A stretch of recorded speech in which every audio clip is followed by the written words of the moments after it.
안녕하세요. 저는 34살 남자입니다. 제가 이렇게 사연을 보내는 이유는 제 신부가 될 여자에게 특별한 결혼 선물을 주고 싶어서입니다. 제가 이만큼 사랑한다는 걸 보여주고 싶네요. 내일은 제가 기다리고 기다렸던 식을 올리는 날이에요. 저는 9년 동안 연애를 했습니다. 제가 25살에 3살 어렸던 여자친구를 만나게 되었죠. 저는 그 나이가 될 때까지 연애를 한 번도 해본 적이 없었어요. 사는 게 너무 바빴거든요. 저는 초등학교 시절까지는 집이 부유했습니다. 그러나 아버지의 사업이 갑자기 가세가 기울기 시작하더니 결국 망하게 되었어요. 아버지는 집안을 일으켜 보려고 사방팔방 노력하셨지만 전처럼 돌아가는 건 불가능했어요. 저희 집에는 점점 정막이 흐르게 되었습니다. 가난이 몰랐었던 저는 갑자기 변하게 된 환경에 적응하지 못했죠. 아파트에만 살아오던 저희 가족은 반지하에서 살게 되었어요. 중학교 시절 전부를 햇볕도 잘 들지 않는 반지하에서 보냈죠. 제가 고등학생이 되었을 때 조금씩 저희 집에서 희망이 보였어요. 그런데 그때쯤 어머니가 쓰러지셨습니다. 병원에 입원을 하게 되었죠. 다행스레 사업이 망해서 떠안게 된 빚은 거의 다 해결이 되었기 때문에 옛날처럼은 아니더라도 평균처럼 살 수 있었어요.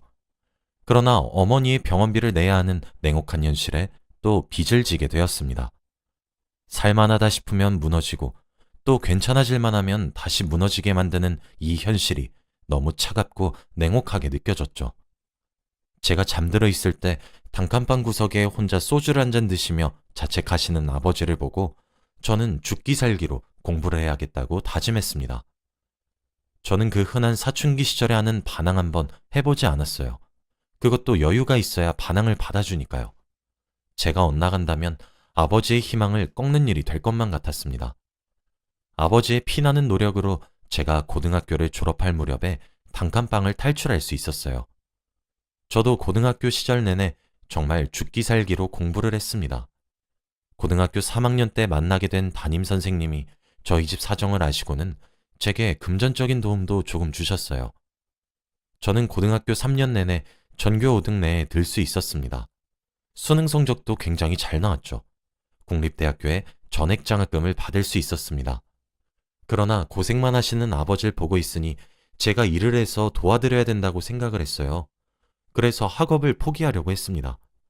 담임 선생님은 저의 이런 결심을 하시고 미친 듯이 말리셨고 어머니와 아버지도 그런 저를 뜯어 말리셨죠.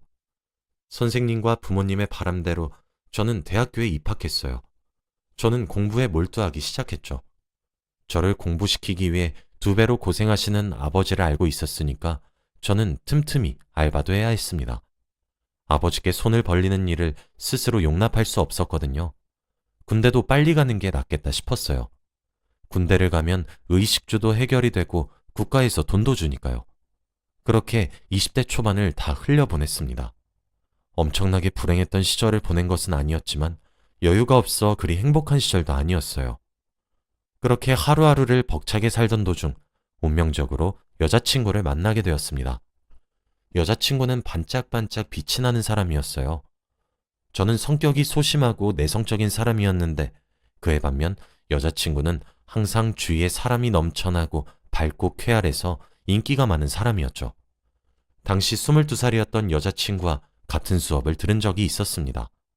조별 과제를 같이 하게 되었었죠. 2인 1조로 말이에요. 여자친구는 뭐든지 열심히 하는 사람이었어요. 그렇게 한 학기 내내 함께 과제를 했습니다.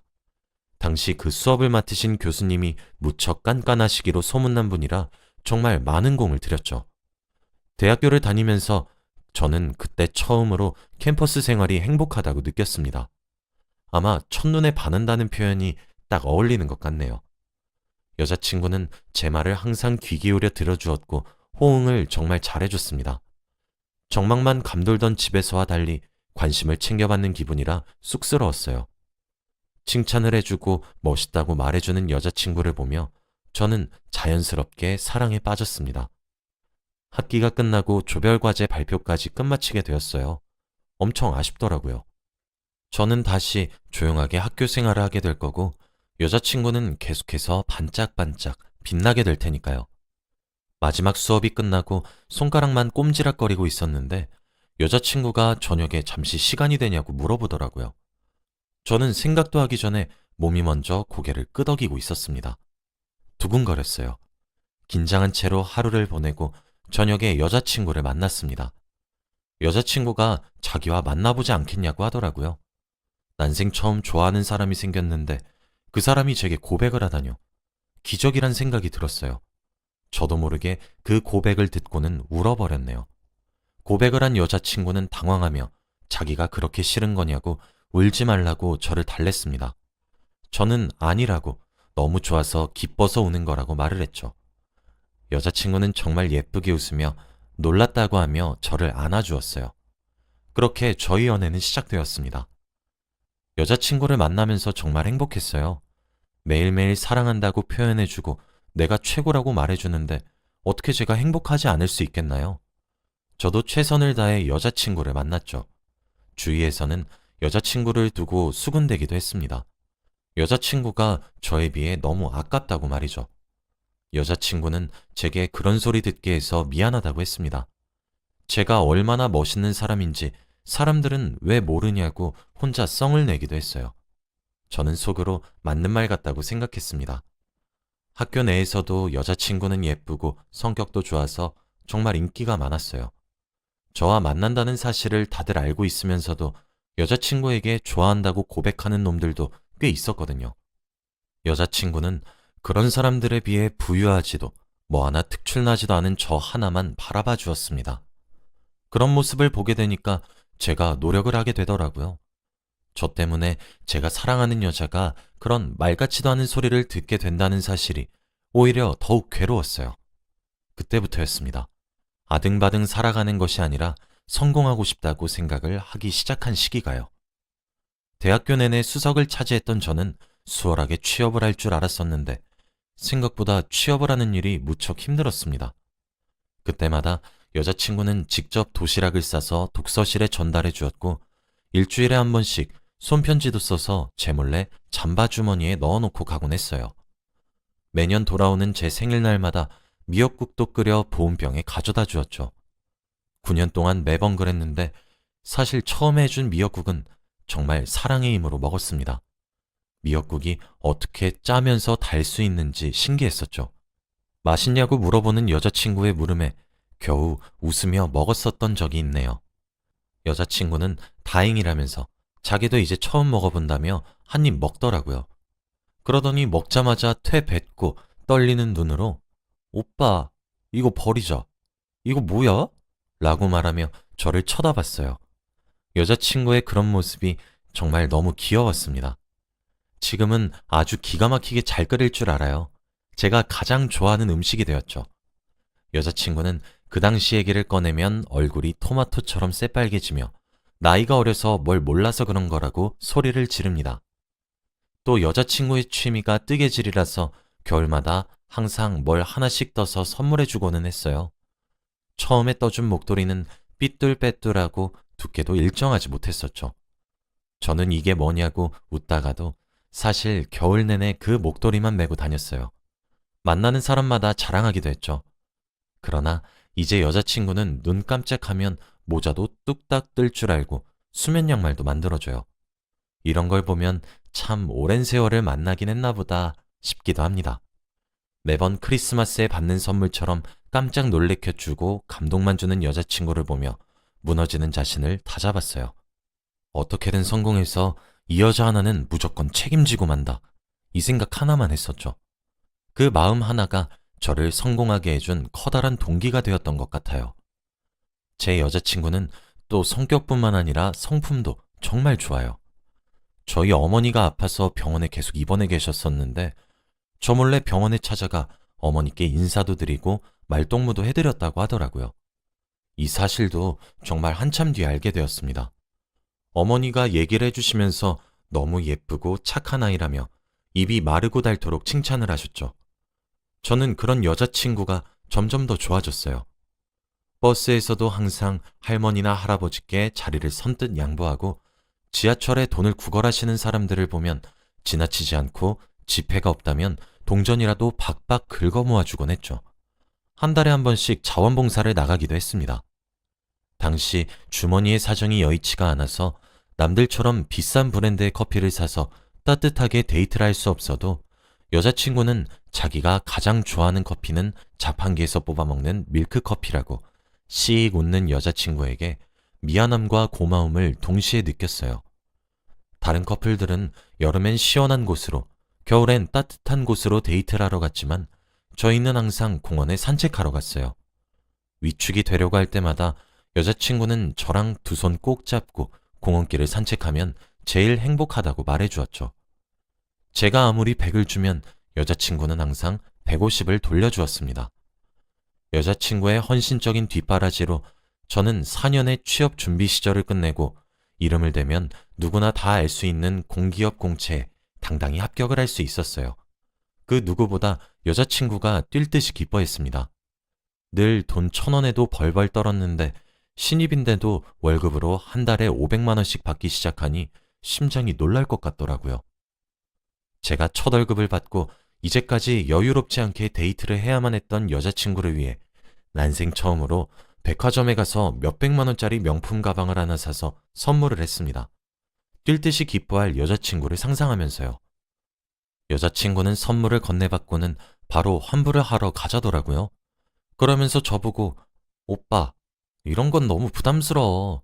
난 그냥 오빠가 나한테 이렇게 내 생각해서 표현해준 것만으로도 너무 행복한걸? 원래 첫 월급은 가족을 위해 쓰는 거래. 다음에 난 더 좋은 거 해줘. 라더라고요. 여자친구는 환불을 받은 돈으로 백화점에서 저희 아버지에게 드릴 외투 하나와 또 어머니께 드릴 건강식품들을 샀습니다. 남은 돈은 제게 돌려주며 자, 이건 한 달 동안 돈 버느라 수고했을 우리 오빠 용돈이라며 쥐어주더라고요. 저보다 어린 나이지만 항상 어른스럽게 생각하는 여자친구였습니다. 저는 그날 괜찮다는 여자친구를 다시 잡아 끌고 예쁘고 비싼 원피스를 한 벌 사줬어요. 고작 원피스 한 벌에도 한박 웃음을 짓는 여자친구가 너무 예뻤습니다. 제가 돈을 벌기 시작하면서 저희 집 사정은 점점 나아지기 시작했어요. 그때부터 아버지도 다시 안정적으로 일을 하실 수 있게 되었고 어머니도 심각한 고비 없이 병세가 나아졌고 안정을 취하면서 조심히 일상생활을 하는 조건과 매달 정기검진을 받기로 하고 퇴원도 할 수 있으셨죠. 저희 집에는 더 이상 정막만 감돌지 않게 되었습니다. 여자친구가 퇴근하다가 종종 어머니와 아버지께 들려서 수다도 떨다 가고 제철 과일도 생각나서 사온 것이라며 주고 가고 그랬거든요. 저는 사실 제 아버지가 엄청 무뚝뚝한 사람인 줄 알았는데 여자친구 한마디면 꿈뻑 죽으시더라고요. 부모님은 여자친구를 복덩이라며 반겼고 점점 집에 활기가 뛰기 시작했어요. 저는 저희 가족에게 웃음을 되찾게 해준 여자친구와 결혼이 하고 싶어졌습니다. 저는 여자친구와의 여행을 계획했어요. 여행지에서 프로포즈가 하고 싶었거든요. 여자친구에게는 온천 여행을 가자고 했죠. 여자친구는 너무 좋다고 신나서 계획을 짜기 시작했습니다. 한 해가 시작되는 1월의 겨울, 저는 한방눈이 펑펑 쏟아지는 날 여자친구에게 결혼해달라고 청혼했어요. 너랑 연애한 지 벌써 9년이나 됐더라? 나는 너 만나서 정말 행운이라고 생각해왔어. 첫눈에 반했던 그 순간 이후로도 사랑이 식기는커녕 이젠 너랑 내일 보자는 말을 하면서 집 앞에서 헤어지는 게 아니라 함께 살고 싶어. 나에게 너란 사람은 정말 하늘이 주신 선물 같은 존재야. 항상 나를 사랑해준다고 말하고 나랑 사소한 다툼을 겪어도 나보다 나이가 어린데도 불구하고 대화로 풀어나가려고 하는 모습도 너무 좋았어. 나는 너 보면서 많은 걸 배웠어. 성품이 바른 것도 좋아. 그리고 내가 가장 가진 것이 없었던 시절에도 날 믿어주고 내 선택을 밀어준 것도 너무 고마워. 너 때문에 우리 집에 온기가 다시 생겼고 웃음도 많아지고 집에 활기가 뛰었어. 이제 우리 어머니랑 아버지는 당신들 아들보다 너를 더 좋아하시는 것 같아. 며칠 전에 나더러 너한테 잘하라고 하더라. 근데 그 말이 맞아. 너한테 100번이고 1000번이고 고맙다고 말을 해도 모자랄 것 같아. 그리고 고마운 만큼 너를 너무 많이 사랑해. 나는 내 첫사랑과 결혼을 할 수 있는 운이 정말 좋은 행운아야. 내가 너에 비해 너무 부족하겠지만 나랑 결혼해 줄래? 라고 말이죠. 사실 너무 긴장해서 정확하게 기억하진 못해요. 여자친구는 감동이라며 눈물을 쏟으며 제 청혼을 받아주었습니다. 저는 여자친구에게 말했어요. 내가 정말 잘할게. 이때까지 나한테 쏟아줬던 사랑을 내가 몇 배 불려서 다시 되갚아줄게. 라고 했더니 저보고 그러더라고요. 아니야. 오빠가 나보다 더 큰 사람이야. 항상 오빠는 내가 주는 사랑보다 더 크게 보답해줬어. 오빠가 날 얼마나 많이 아껴주고 사랑해줬는데 나한테 청혼하자고 해줘서 너무 고마워. 나도 많이 사랑해. 라고 말한 뒤에 저를 꼭 껴안아 주더라고요. 9년 동안 여자친구와 함께 나눴던 추억들이 주마등처럼 스쳐 지나갔습니다. 그날 저는 정말 세상을 다 가진 것처럼 행복했어요. 여행지에서 돌아오자마자 상견례 준비를 하기 시작했습니다.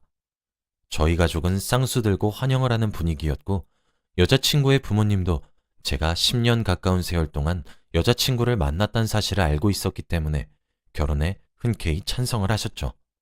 오히려 이제서야 결혼을 하는 거냐고 웃으시면서 말씀하셨습니다. 신혼집은 운 좋게 청약으로 당첨된 제 명의 아파트에서 시작하기로 했어요. 저희 부모님은 뭐라도 더 해주려고 애쓰셨고요. 결혼 준비를 하면서 여자친구 웨딩드레스를 보러 갔던 날이 있었습니다. 여자친구가 정말 천사처럼 보이더라고요. 진짜 너무 예쁘고 아름다워서 말문이 턱 하고 막혔어요. 여자친구는 여전히 저에게 자꾸 밖에서 민망하게 팔불출짓 좀 그만하라고 하는데 저는 세상을 다 얻은 것 같았어요. 지금도 소리를 지르고 싶은 심정입니다. 이렇게 예쁜 여자랑 결혼한다고 말이죠. 이런 말을 들을 때마다 여자친구는 기겁을 하면서 제 어깨를 찰싹찰싹 때리는데 그것마저도 아주 예뻐 죽겠습니다. 며칠 전에는 여자친구가 제게 그러더라고요. 오빠, 나중에 시간이 많이 흐르면 오빠 눈에 씌인 콩깍지가 벗겨지면 어떡하지? 라고요. 저는 에? 내가? 아니 그렇다고 해서 콩깍지가 벗겨진다니. 난 한 번도 콩깍지가 씌었던 적이 없는데? 라고 너스레를 떨었더니 여자친구가 에휴 하며 한숨을 푹 쉬더라고요. 그런 모습도 얼마나 사랑스러운지 몰라요. 저는 이제 내일이면 드디어 제가 사랑하는 여자친구와 결혼을 합니다. 저도 이제 유부남이 되네요. 제 부족한 글을 읽어주셔서 감사하고 내일 결혼하는 저희 부부를 위해 많이 축하해 주세요. 마지막으로 제 여자친구에게 연정아, 부족한 남자친구인 나를 믿고 사랑해 주셔서 너무 고마워. 한평생을 옆에서 갚아도 모자랄 것 같지만 그럼에도 불구하고 항상 좋은 남편이 되도록 노력할게. 9년 동안 우리가 그랬듯 앞으로도 잘해 나가자. 나랑 결혼해줘서 고맙고 정말 많이 사랑해. 라고 전하고 싶어요. 감사합니다.